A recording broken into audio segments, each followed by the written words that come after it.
Well, there you go, folks. It's 7 o'clock, just gone past, as a matter of fact. And Andrena Forrest and myself running the show, Dreaming the New Dream. And tonight's guest is someone who just, what's the best words to say? Spontaneity. Everybody's got a story, and they come through different doors, and then you just take time to listen. And as a result of just listening, there's a great opportunity for myself to introduce our guest to Andrena, and Andrena had a chat, and as I say, the results are history. That's why we've got our guest tonight. So take it away, Andrena.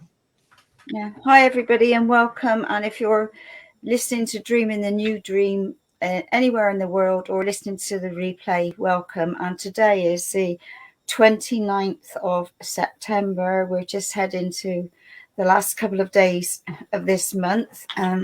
Excuse me.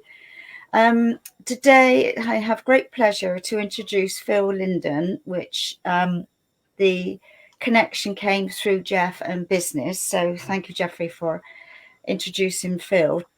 So Phil is a senior leader in the Vantage Point Church. He's also a chaplain in the army, and his main focus is helping to improve people's lives on many, many levels. And I'm really looking forward to you, Phil, sharing your story of how you started on this journey, and especially when COVID was on and you served 8,000 meals a week, and I'm sure you've got some really heart stories to share. So welcome, and thank you for being our guest this week. Hey, thanks so much, Andrena. Thank you, Jeffrey, and good evening from where I am to everyone. Good morning to anyone who's watching on the other side of the world. It is good to be with you. So thank you for the opportunity. No, thank you. So let's start then. You were raised and born in Melbourne? No, born in New Zealand. So, okay. But I do barrack for the Wallabies. So for all the rugby supporters out there, I figure when in Rome, do as the Romans. So I barrack for the Wallabies. But no, moved here to Australia when I was 7 years old. So most of my life is Melbourne by a long shot. So predominantly raised in Melbourne. Yep. So you were brought up in a religious background, shall I say? Short answer is yes. Dad was a church minister for many years until he retired, and Mum was the church organist, as it was back in the day before things moved to guitars and drums and keyboards and everything else. So grew up in a Judeo-Christian environment, religious environment for sure. Yep. Okay. So obviously that's your background. So was that sort of inbred into you? So when you started going through life?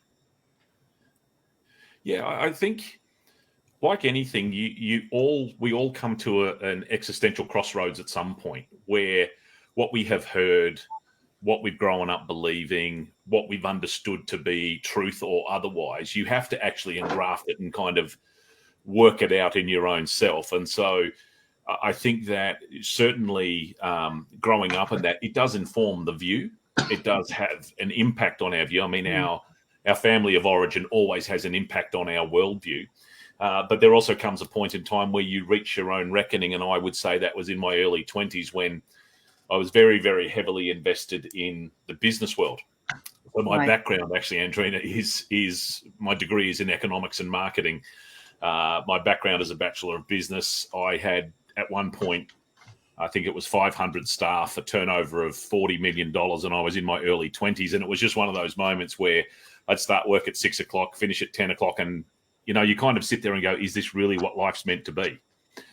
Is this the sum of my life, which is chasing money or, having big staff or boasting in what I'm achieving? And I think you kind of come back to some of the roots that you're grounded in and realize there's probably a lot more to it than this pursuit that I was in at the time. So I think in my early 20s, there was that kind of existential moment of what actually does my life do? What is the purpose of my life? How do I want it to run?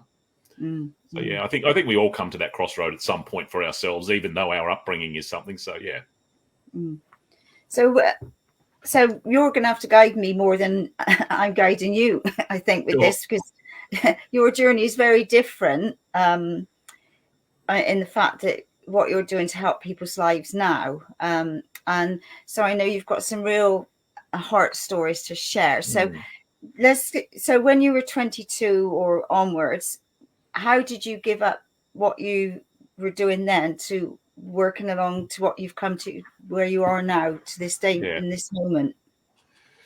I think so I'll do a little quick bit of history and then kind of pull out a couple of key points if that works okay. Yeah. So yeah, I was in that zone. I was married in my mid 20s, and we had children pretty much straight away. And so a bit of my background is we actually now have 6 children. My wife and I, Kirsten and I, have 6 kids. We've got 5 boys and 1 girl, and no, the girl is not the last one. We didn't just keep going until we got it. My wife always said to me when we were engaged, she said, I want you to know that I really believe I'm called to have a large family of 6 kids. And I went, well, I want 2. And here we are with 6 kids. So what can I tell you? This is just where we're at.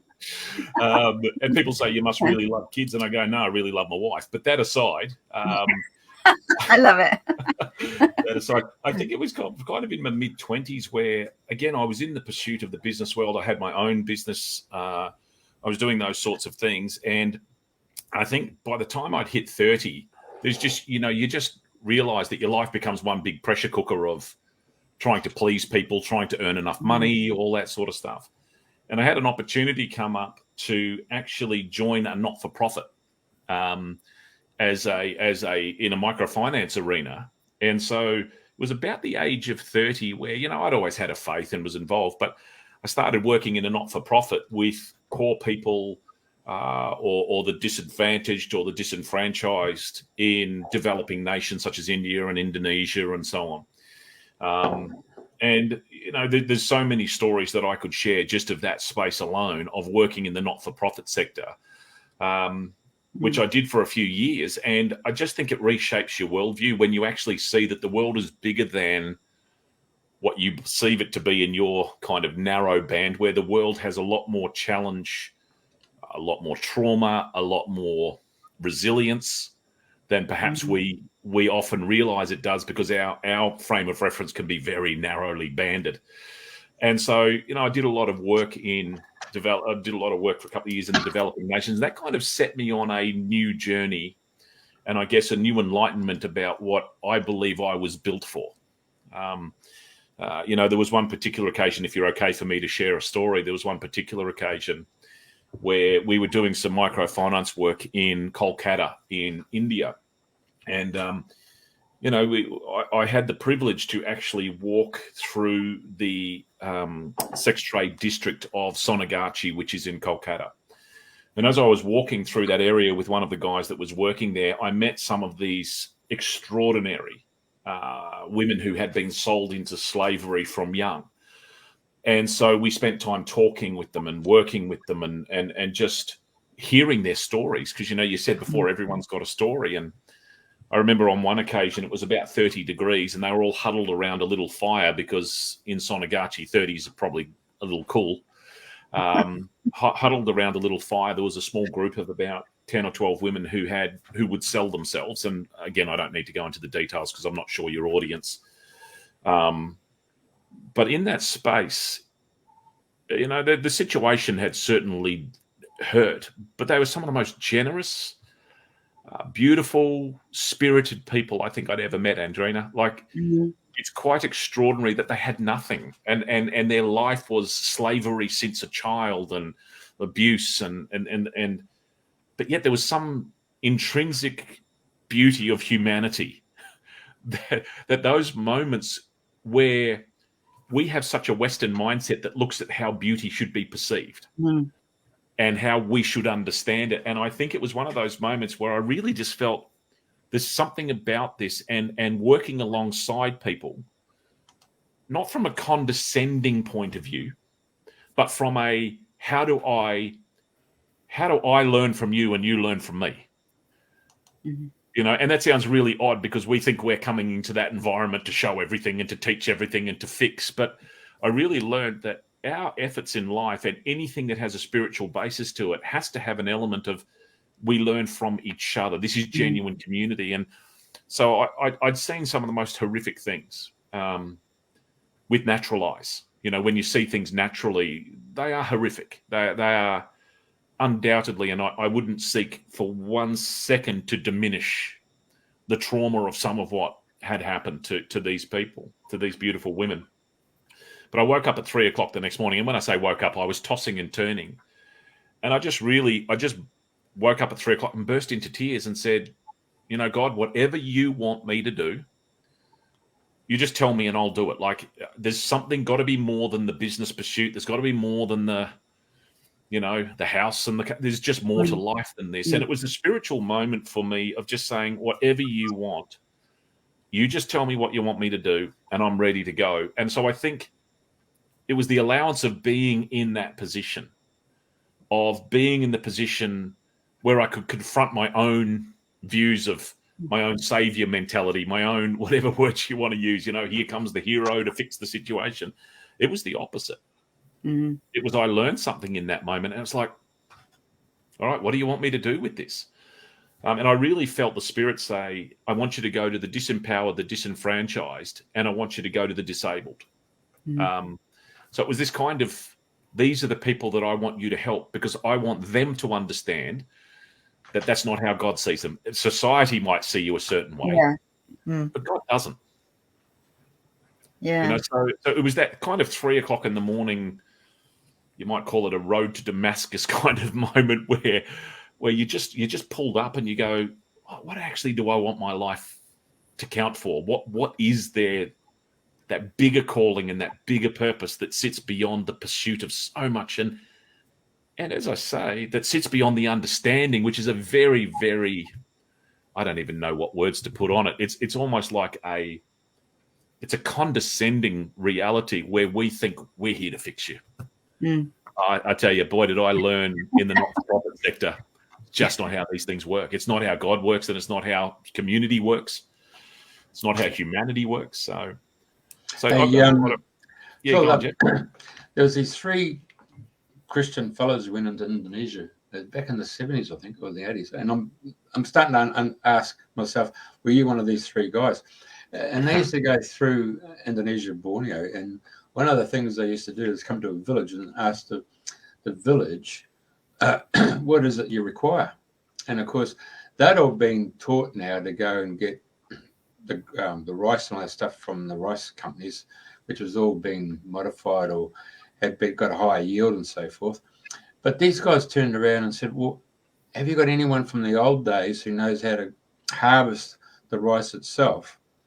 And let's flush out your rice paddies, and let's put fish back into the rice paddies. In which case, then they said, well, all you really need is $50 US. And as a consequence, they changed the whole dynamics of that particular village or villages, because they now got the fish and they got the rice, their stable diets, without being contaminated by all the fertilizers and everything else that had gone into the rice fields. There's others who said, no, look, we need sewing machines. And of course, the sewing machines were the old treadle ones, which didn't need power. So these 3 guys have gone through there and done stuff under the name of microfinancing, and then come back 12 months later, whatever, to take their $50 or $100 US, whatever that was given to them, with no interest. And then, as a result of it, the Sri Lankan guy, who was part of the United Nations, he claimed that he was the instigator and all that stuff. And I thought, yeah, buddy, from the United Nations saying this is hello. And I'm thinking, these 3 guys did a marvelous job and they should get the kudos. I'm saying the story because were you one of those 3 guys? Because it sounds like you fit the bill, mate. So the short answer is no, I'm not that old. But I thank you, Jeff, for thinking I could be. But the founder of the organisation that I used to work for was an Australian guy who did work in Indonesia and actually started microfinance in Indonesia, because the thing I love about microfinance is it's actually an empowerment model that enables you to learn and to recycle money. So like some of the things that we would do are things like, for example, it's sewing machine, or it might be, there was one guy who we did a small loan for for a compressor because he had a tire business where he'd pump up bike tires, and he'd do it by hand all day, truck tires and bike tires, and he'd be doing it. So we said, well, listen, if we loan you the money, you buy yourself a compressor, the increase in your income, you'll be able to pay it back. And then that money that you pay back, we can then loan to someone else. So I do know the story you're referring to, Jeff. It's possible it was the founder of the organization I work for, because that's what he did. And then there was another guy that took it on to the United Nations, and yeah. So how do you, coming back into Calcutta with the sex trade, how do you go and change the paradigm there? I mean, you can't be St. Teresa there. I mean, what do you do there? Well, I think the thing that I understood is, and I'm sure your audience would understand this, everything is spiritual. Okay, so in other words, you know, mental and physical and emotional and psychological and all these things all sit under what I would call and term an umbrella of spirituality. And so the first thing we've got to do is consider what actually matters in that zone. So when we were in the sex trade areas of it, one of the things that we found was, if you take people out, okay, so in other words, what we tend to want to do is we want to save people not only from their future, but from their environment. If you take people out of that environment, they had 20 people lined up who'd been sold as young women who'd been sold, ready to come straight back in, okay? So what we said was, no, we actually need to have businesses within that community that demonstrate two things. Number one, they demonstrate to the women, you don't have to be sold, and we can actually create businesses within that community without judgment, by the way. And this is the thing we've always got to remember, is there's no judgment in any of this. Like, it's not about coming in and saying, well, you should stop doing that and you're wrong. And the world is so riddled with judgmentalism at the moment. I mean, spirituality and the things of the spirit should actually free us from that system of judgmentalism. Okay, so it's about going into those spaces, Jeff, to answer your question and saying, how do we create businesses within those spaces that do not take people out of those spaces, but rather leave them within their communities to support one another, to raise their families? And so that's the first thing. The second thing that was really profound is you've got to create a care system whereby if a lady who has to work, because remember, there's 6,000 women would literally line the streets at night, literally, like shoulder to shoulder along, like we've never seen anything like it. 20,000 men a night would come down there. And again, I want to be careful with the content, because it's not voyeurism that I say this with, because, you know, some people can have this poverty voyeurism, so that's not my intention. But I think it's, to give context, you know, it's 25 to 50 cents a trick. You're trying to earn $2 a day, but your daughter's in the background, and you've got your mind that I need to work to eat, but I also want to preserve my daughter. So creating childcare in the middle of those environments, creating environments for people to stay within their communities, not create a void that just gets filled by another trafficking person, but to create the family systems that enabled them to make sure that there wasn't the generational transfer. So it was really about trying to capture and prevent generational transfer, because that would be the desire of most people. I don't want my kids to go through what I've been through. So how do we do that? So it's childcare, it's businesses within that community, it's community support, and it's things like basic education. If you're taken out of school and sold, it's basic education. So there's a few different strategies that have to play, but the key thing is, it's not about trying to get people out. It's about trying to change it from within, and to spiritually say, how do we change this from within? So I hope that answers your question, but I think it really is that, how do we actually stay in that space and change it from within? And not because I'm coming in as some savior to fix it, but because you're raising local people and helping local people to understand and I guess do that of themselves. You know, obviously we see that in, I saw it in rural America, but I also see it in rural Australia, where the trend there is that young leave the country to come into the city to get the jobs. Is how do you maintain and sustain your country community and provide them with the necessary, what do you call it, infrastructure, bright lights, the attraction that the cities attract. I mean, it's something that's been going on for eons, isn't it? It is. And, you know, I did a lot of work in China, not through the not-for-profit, but in the business world. And that was it. Young people would leave their farming communities to come to where the work was, live in massive dormitories. Like I've seen some enormous dormitories they'd live in, send their money back to their family as a way of keeping their family afloat, because the honor of parents was very strong in those environments, which I thoroughly respect. You know, the family unit was strong. The cost to the young people was quite extraordinary. And so, yeah, it's an interesting one, Jeff. Certainly from my limited experience, I think to see the lives of people turned around, to see the help that can be brought to people. You know, there was one occasion where I was with a guy again in Sonagachi, and I'm really careful, because again, we ought not to turn this into hero mentality of any form. Leadership comes through serving. Leadership is not about dominating. It's about dominion of serving. And it's how we serve people that actually determines whether we're a leader or not. I think too much of, if I can give a comment, too much of today's leadership is based on what can I get from you? Can I tell you what to do? We've seen that right through the pandemic. We've seen it right through governments around the world. And that's why I think there's such a fracturing of society, because society is saying, whatever happened to public servant? You know, it's kind of this, what happened to the servant part of public servant? So when we went to this particular situation, there was a woman who had appendicitis and would have to have surgery.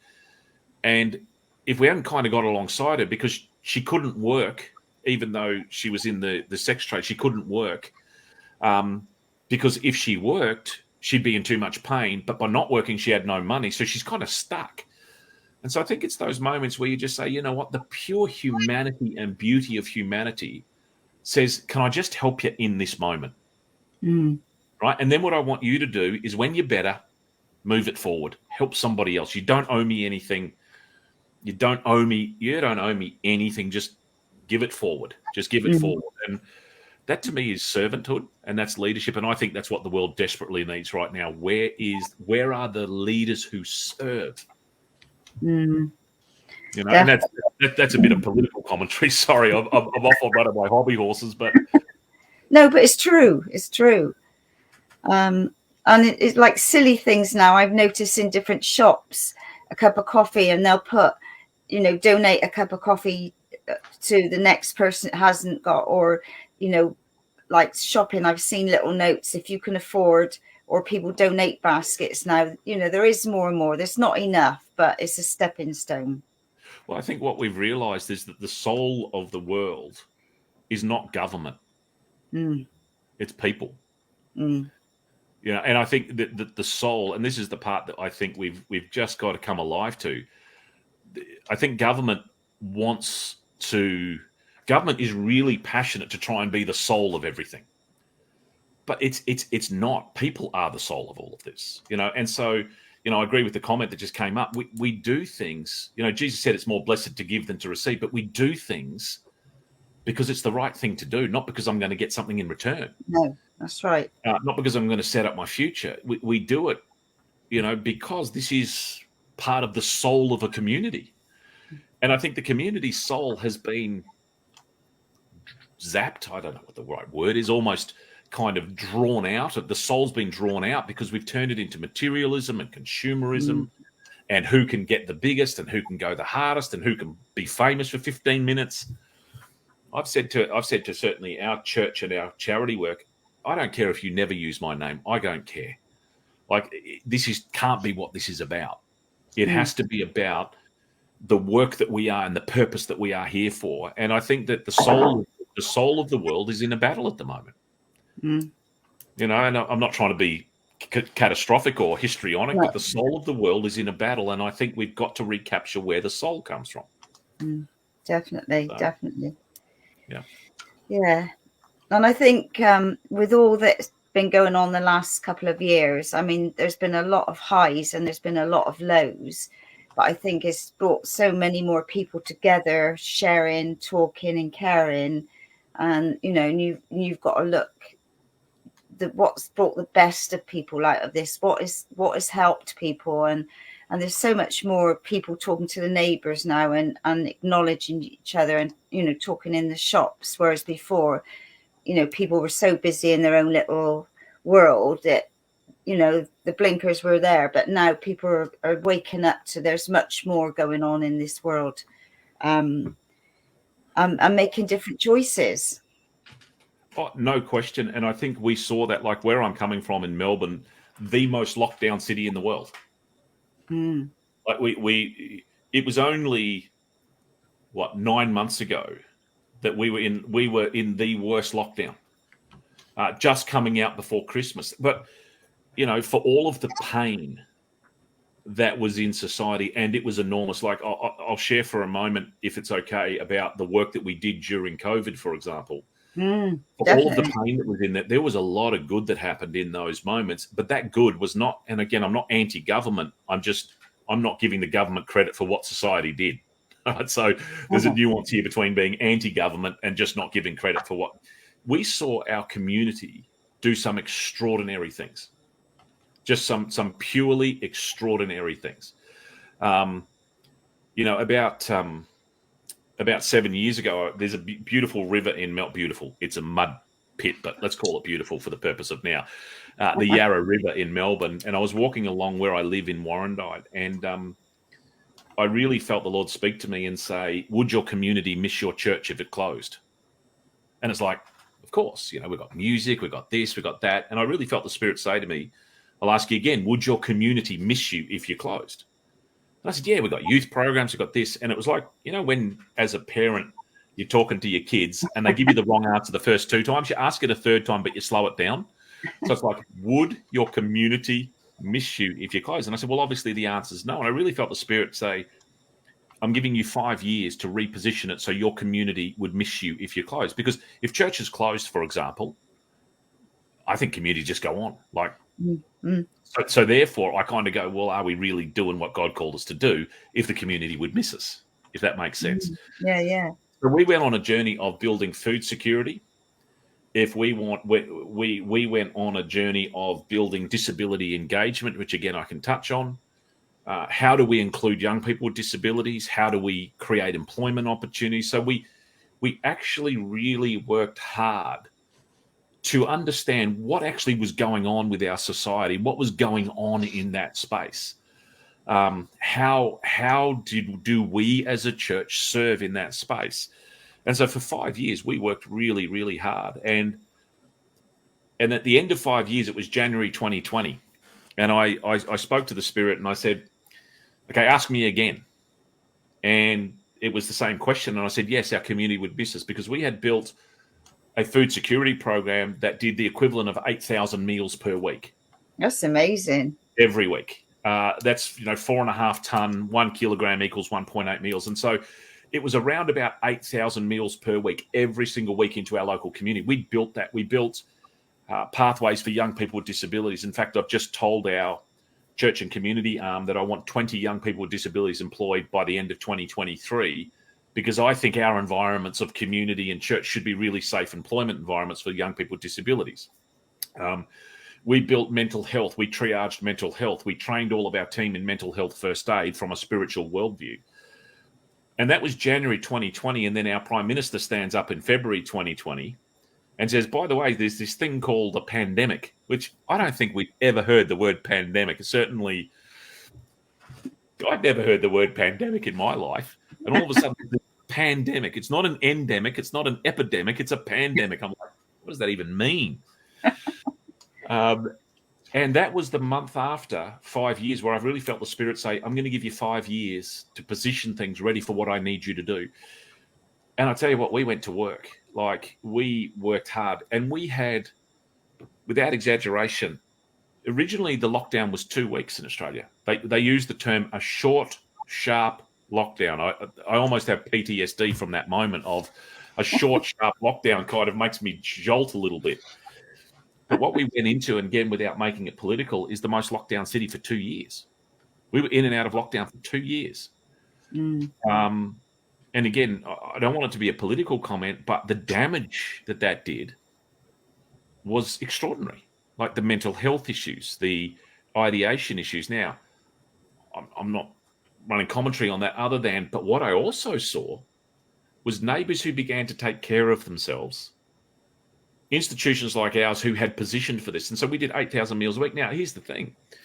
In that 8,000 meals a week, we would have people queued all the way. We have 7 acres at one of our properties, and we would have people queued all the way out our driveway up the street. And these people weren't what you would call the normal people, and I use that term carefully, the normal people who need help, right? Because everybody needed help. We had not doctors, pilots who suddenly stopped work, no income.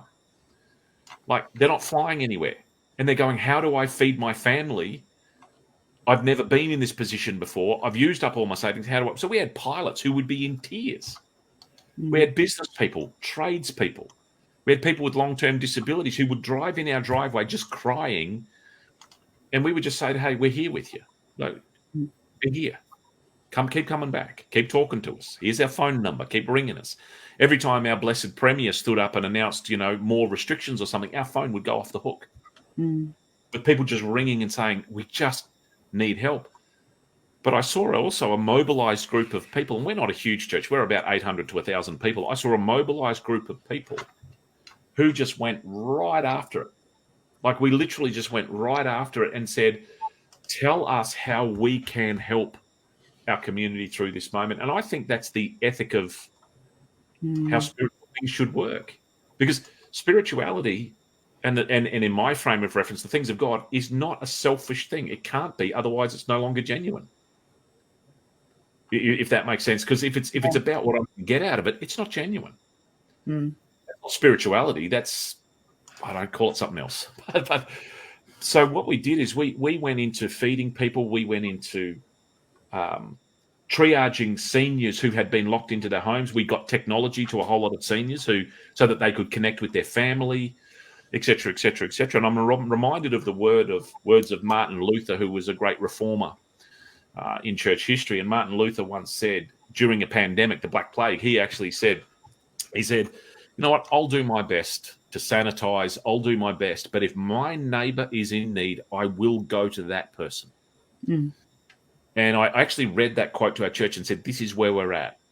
If our neighbor is in need, we go to that person and we do whatever is within our power to help them. And so during that journey, we had people with long-term disabilities, people with mental health challenges, all of this sort of thing. We worked hard in that space, and there's no boast in this. Like, this is not a humble brag where you go, look how good we are. No. We did it because it's part of the ethic of what we believe Christ came to do. It's part of the ethic of what it genuinely means to have a call and a purpose that is greater than myself. So between the not-for-profit sector, I rolled into the leadership in the church and the community sphere, and our community arm is fairly large now, as you see, 8,000 meals a week, 350 to 400,000 meals every year equivalent. It's staggering numbers. And that's all run by a group of people who are motivated by love for their community, by wanting the best for their community. It's motivated by it. And so it's a long answer to the question, but that kind of response in a pandemic is very powerful. And we saw check in on neighbours, young people checking in on old people. Now, my hope, and this is part of the tension of it, my hope is that we learn something from that about what community should look like in the long term. And that now we've turned the tap off of the pandemic, that we don't turn the tap off of what it actually means to be a genuine community. So when you were doing all these meals, like you say about your church members, were a lot of these volunteers that would come to help all the time? Yeah. Most of it was done by volunteers, most of it. Now, it's hard to understand on an international level. It's hard to understand the sorts of pressure that we worked under during that time with government. Like, you had to have a permit to travel more than 5 kilometers from your home. Right? Now, we shake our head at that now, but that was our reality. You had to have permission to do certain things. You could be pulled over by the police. And again, I'm not making political comment or health comment, but the pressure of the moment was very, very real. And so we had teams of administrative people working. We had teams of people serving in the practical side. We had teams of people who would triage hundreds and hundreds of phone calls every week to all of the seniors in our world to make sure they had food, because they couldn't go shopping. Because, of course, the fear that had crept in was, if you're an older person, this will kill you. Like, that was the level of fear that we had. And again, not running comment on that other than, you got to make sure that a senior who is of a mindset, if I go outside, I could die. Are they being looked after? How's their mental health? How's their emotional health? How's their psychological well-being? And I think all of those things are spiritual because they're all guided by the same spiritual motivation and driving force. So, yeah, we saw a lot of volunteers stepping in so many different areas. And what I think also helped is it gave people a sense of purpose too in those moments to realize, man, this should be normal. See, I'm a firm believer, Andrena and Jeff, that crisis does two things. It accelerates and it reveals, right? So crisis accelerates what was always going to happen. Yeah. So businesses that, and I'm not meaning to be disparaging a business, but a lot of businesses that went under, not all of them, but a lot of them probably could have ended up there anyway, or a lot of problems that happen. It accelerates it. But the other thing is it reveals what's really in the heart of society. So crisis reveals things. And I think the crisis that Melbourne went through over the last 2 years revealed a lot about what sits in our heart. And there's a lot of challenge there, but boy, there's a lot of good stuff too. Yeah. In And you governmental rules, there's a lot of good stuff that sits within community. And I just hope as I said earlier, I hope that we capture that the soul of society is not government, it's community. So with all these people coming in for meals and what have you, where were you getting all the food from, to feed that volume of people? So we've got four providers. So there's a thing in Australia called Food Bank. Right. I'm not sure if it's international or not. I apologise about it. But we have Food Bank, Second Bite, Fair Share. And we had a lot of local businesses like local bakeries, local butcher shops who just said, tell us what we can do to contribute to this. So it was really a combination of a large-scale food bank, food security environment. And it was a combination of local community people who said, here we are, give it. And then the other part to it was we had a very strong sense of philanthropic giving within a lot of the business people of our church.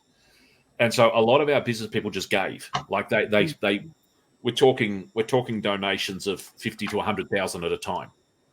They just gave because their capacity to give was there. And so I think in that space, it was just the capacity to really think and to mobilize people according to their gift.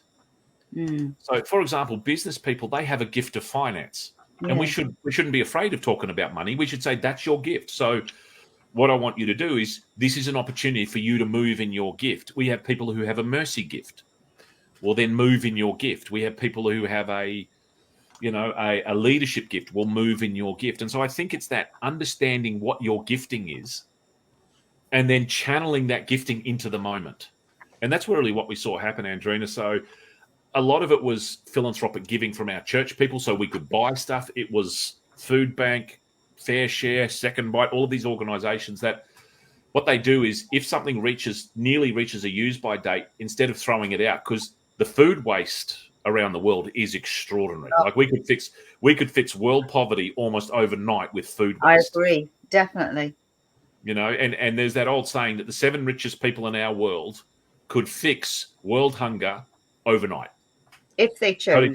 The 7 richest people could fix world hunger overnight. But it starts with a philosophical shift. And so I think it's that philosophical shift of don't throw things out, don't go to waste. So what they would do is they would bring it and we would distribute it quickly.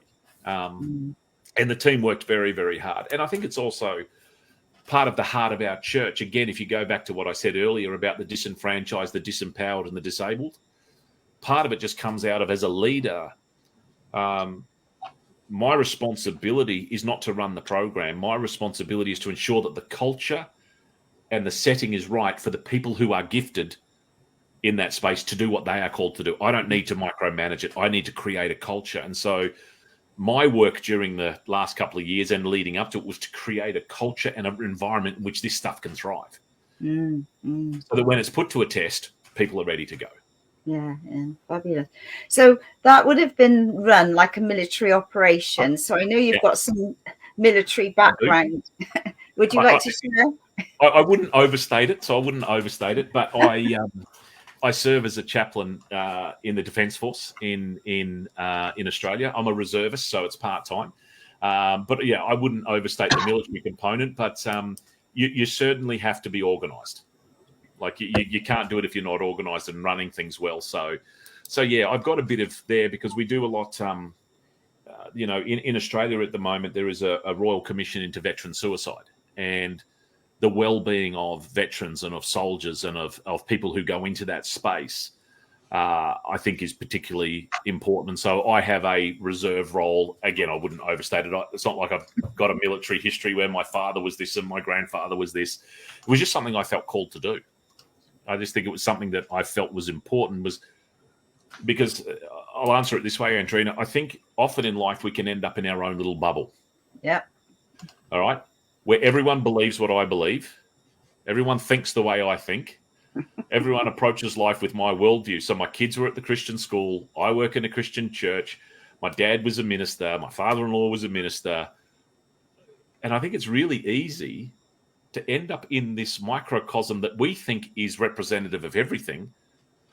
And I'm in this microcosm of everyone agrees with me. Everyone kind of believes what I believe. Everyone sees what I see. And so it's like this kind of weird space. And so why I'm saying that is I felt that it was important for my own learning and my own understanding to put myself in an environment that sat outside my immediate worldview, to stretch my thinking, to create a learning. Because I think the world is a learning environment. And the moment we stop learning, we stop living. Yeah. And I didn't want to stop learning. I didn't want everybody to agree with me. I wanted people who would challenge my worldview, challenge what I thought, and at least challenge, can I articulate what I think, if that makes sense? So can I defend what I believe, or have I just grown up with it and therefore that's just the way I understand it? Or is it actually inherently a core part of what I do? And so to me, that space of serving in that arena was as much about the credibility of not being in a bubble. And I encourage everyone listening, we've got to make sure that we don't land in a bubble where we think everybody agrees with us. Because it's a really dangerous place to live. Definitely. It's a mentally dangerous place to live. Yeah. And you've touched on disability, and Yes. I know you've had that touch your life. So would you like to share more? I'm passionate about the space. So our son, Zeke is his name. He has Down syndrome. He is not yet verbal, and I use that term deliberately. When he was born, the moment our son was born, he's our fourth child. We knew straight away, or I knew straight away, because his tongue was sticking out, which is one of the early signs of Down syndrome. And so when Zeke was born, we knew that his name, because the name Zeke means the strength of God, or God will be my strength. And so we didn't know the journey we were in for. Now, our son is not yet verbal, so he turns 18 next month and is a great young man. And what was fascinating to me is our son has never preached in our church. He's never said a word really in our church. But he's taught our church more about the inclusion of God than I think 500 of my sermons every week. Really? It's quite extraordinary. He stands on the front door and hugs and welcomes everybody coming in. Oh, not lovely. He just is this extraordinary young man. And one of the things that, can I just share a story for a moment about his journey? Yeah, you feel free. One of the things that was amazing to me, I'm conscious I'm talking a lot, but I guess that's why I'm here. Exactly. But one of the things is, he was in the bath. He would have been 7 or 8 one time, and he was in the bath upstairs, and you have to supervise him because his body wasn't capable. He could fall over, all sorts of things, which you would do with a child anyway. And my daughter called out to us, "Mum, Dad, quick, come." And of course, when you hear that, you're like, uh-oh. So we're running up the stairs at our home. We go bolting in, just as my daughter's standing at the door of the bathroom with this extraordinary smile on her face. And I'm going, well, good. I'm glad you're smiling. Like, when you hear this, "Mum, Dad, come here," you're like, whoa. We get there, and she said, "Watch." And so we saw our son sitting in the bath. I can remember it clear as a bell. And he was looking up at the corner of the room and having a full-on conversation with whatever presence, angelic presence, was in the corner of the room.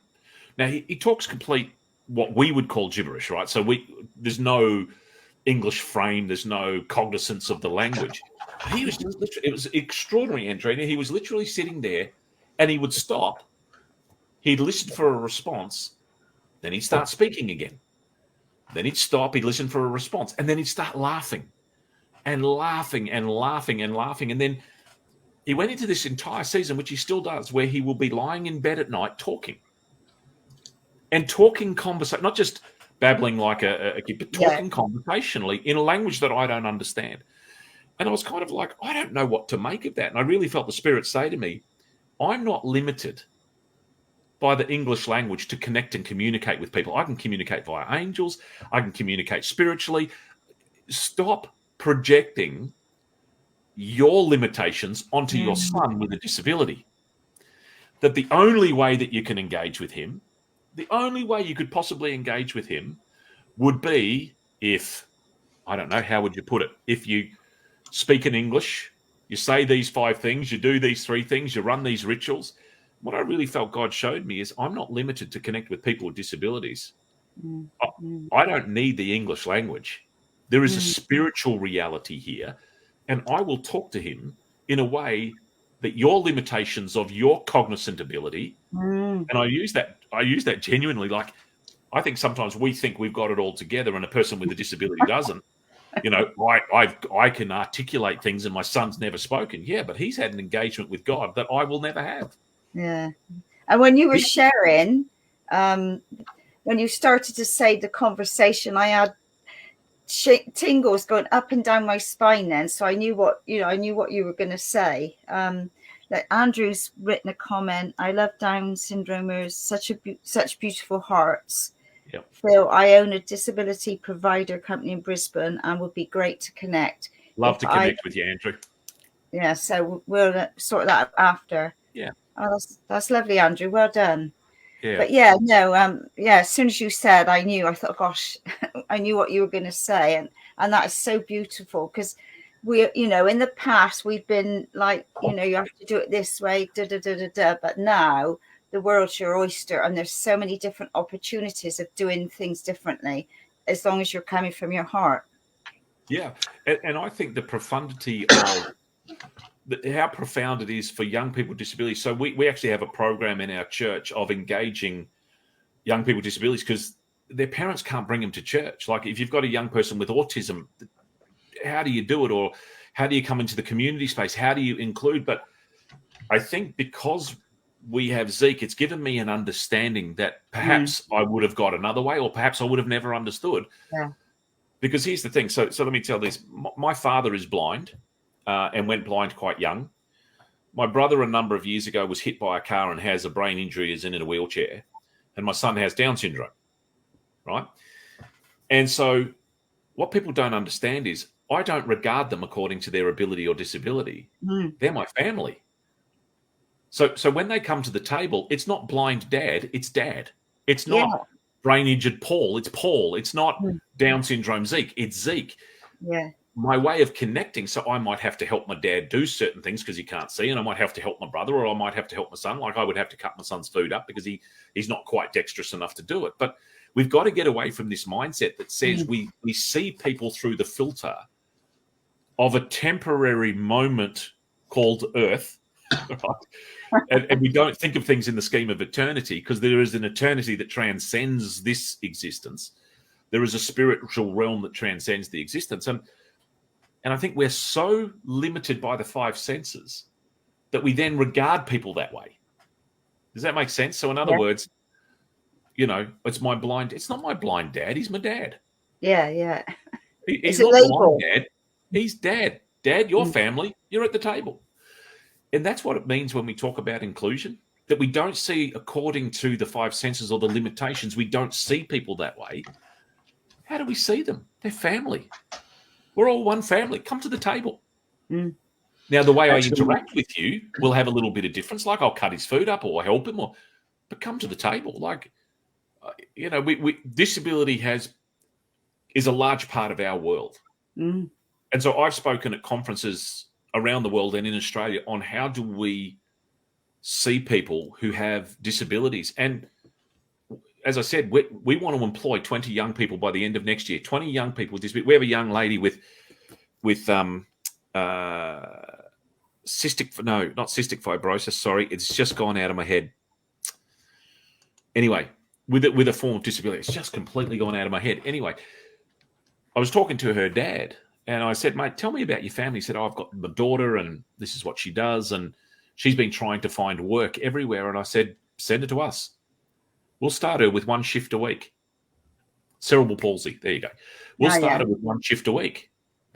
And he said, "Why?" I said, "Because I believe that she has a gift that nobody can recognize because they're assessing her on the basis of what they perceive the five senses should tell me." Mm. She is working now at the church in meaningful work and here's the thing, and we pay her a full rate. We pay her the full rate of pay. And he said, "Oh, no, because the law in Australia says you can pay someone with a disability 40% or 30% of a normal person's wage." And I was horrified by that. I said, "I'm not doing that. If she does meaningful work, she gets paid full rate." Mm. Mm.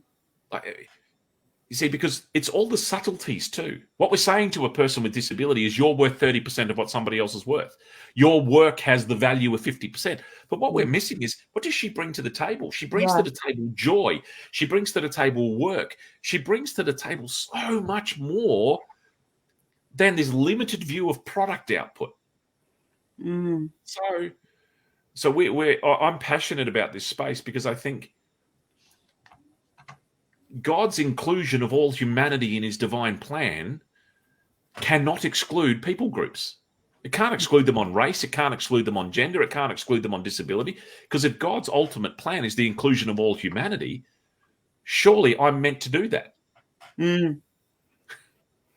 Yeah. We had the biggest event in a cathedral on Saturday. 100,000 people turned up at that cathedral. It was called the Grand Final. The mighty MCG. Exactly right. And Grand Final of what? I call it the cathedral because it's a major religion, isn't it, in Melbourne, in Victoria? Oh. And it had to be the Grand Final. Exactly right. Oh, God. But Phil's actually revealing what he's come across. But this one gentleman, his name is Joel Selwood, he touched everybody's hearts in that 100,000 Colosseum Cathedral. But everybody who was watching that TV going live all over the world, that young man touched the hearts of so many people simply by 3 gestures. And one of those gestures was a Down syndrome fella, and he pulled him out over the actual rail at the finish and brought him down to be part of the whole fraternity because he'd been the water boy for 7 years at the Geelong Club. Yep. And then I changed over after 6 o'clock to watch it on another station there. And the next thing, the actual Channel 7 commentator, he left the podium and says, "I'm going into the mosh pit to get that water boy."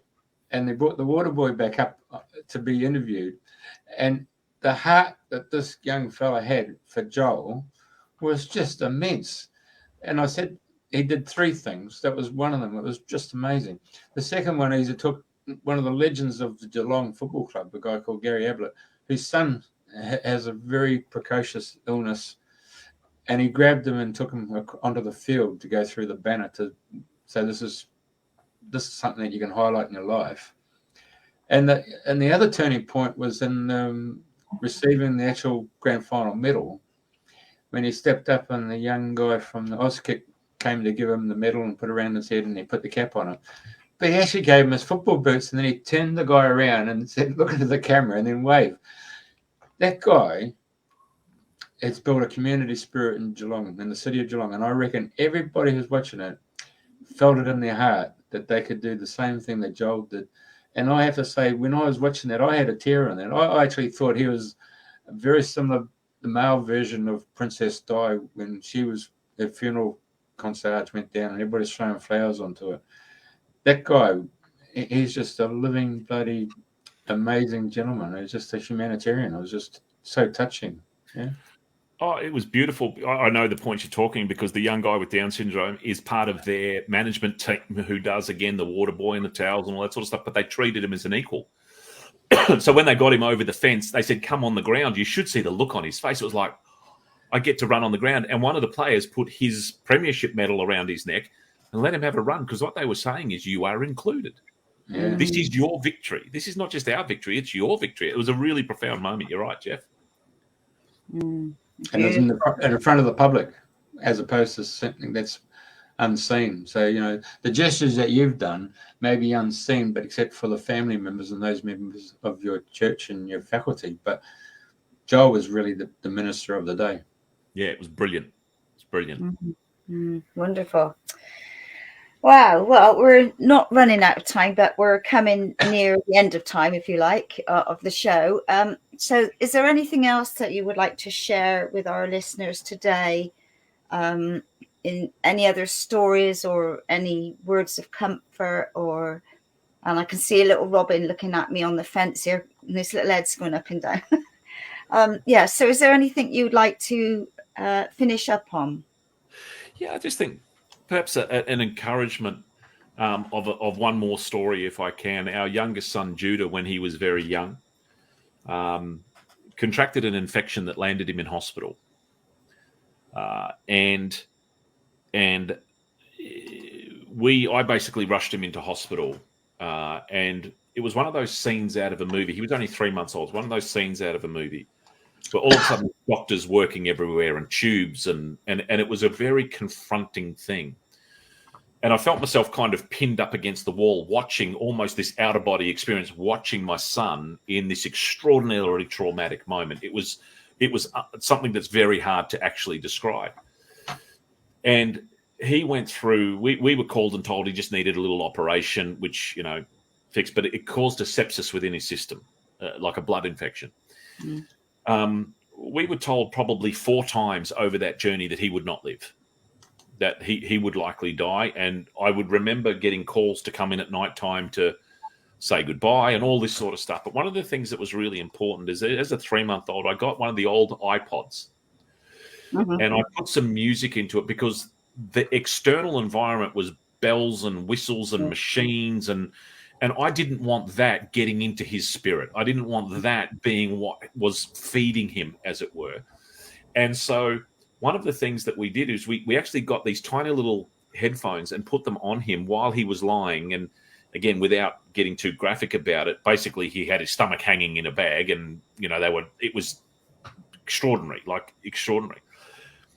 And we had the music, and I think the thing that I was impressing upon him, and I would encourage everyone, it's about how we control and manage what actually gets into our head.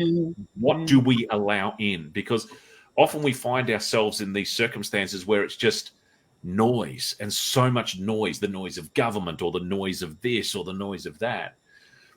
And at the end of his journey, I knew at one point the Spirit said to my wife and I, we'd been called into a side room to basically be told he won't live. That's a very traumatic moment. And for anyone that has been through that, my heart is with you in that. Like, that's a very, very traumatic, challenging thing. And we were called in, and I actually stopped the doctor at one point, the surgeon. I said, I need you to stop, Doc. And he looked at me. I said, I just need you to stop, because there was so much powerful negativity coming across. Right? There was so much verbalization of stuff that it wasn't just me. I couldn't handle it. I didn't think it was producing life, because I think there's power in the words that we speak, right? Oh, definitely. Now, we either speak life or we speak death. Every word we speak is either life or death.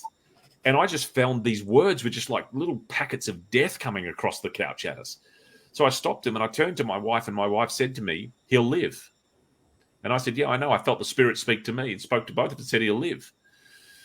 But one of the things was, at the end of his last surgery, he had 9 surgeries, in hospital for 3 months, intensive care for a long time, all that sort of stuff. But at the end of it, I said to the surgeon, who's the #1 crisis surgeon in the country, I didn't know that at the time.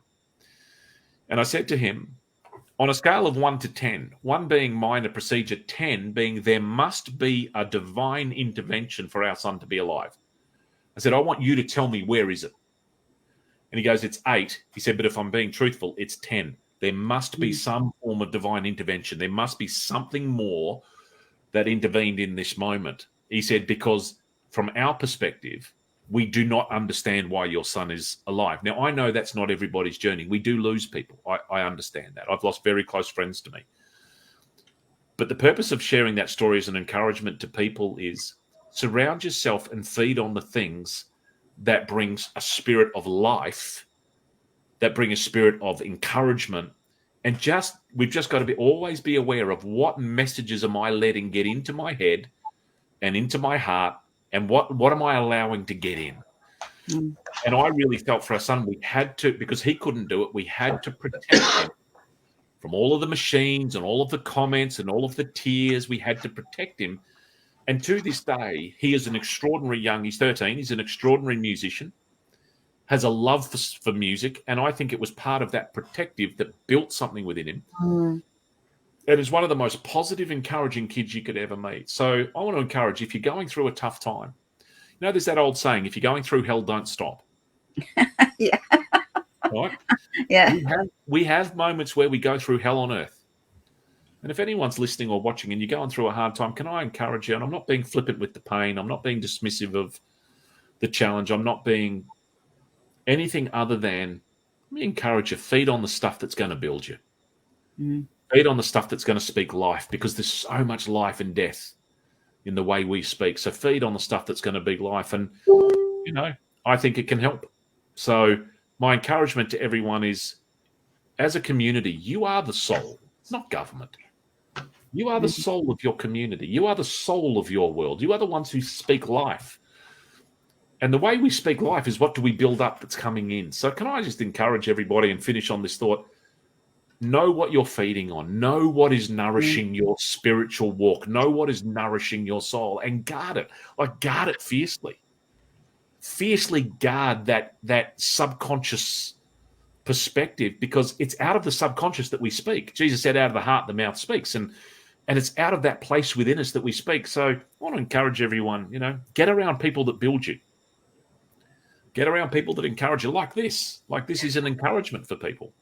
And guard your heart above all else. Proverbs says, above all else, guard your heart, because out of it flow the issues of life. So we've got to guard it. So that would be my last bit of, I guess, philosophical, theological encouragement, Andrena. Oh, whew. Yeah, thank you. Yeah.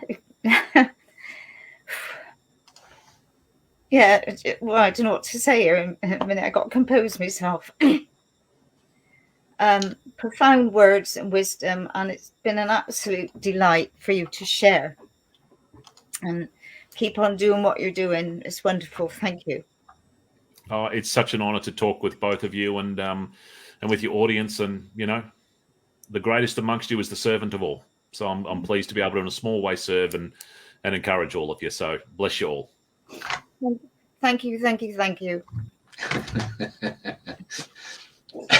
there's a few comments that's coming up. I'll just grab them. Oh, yeah. Read them out, please.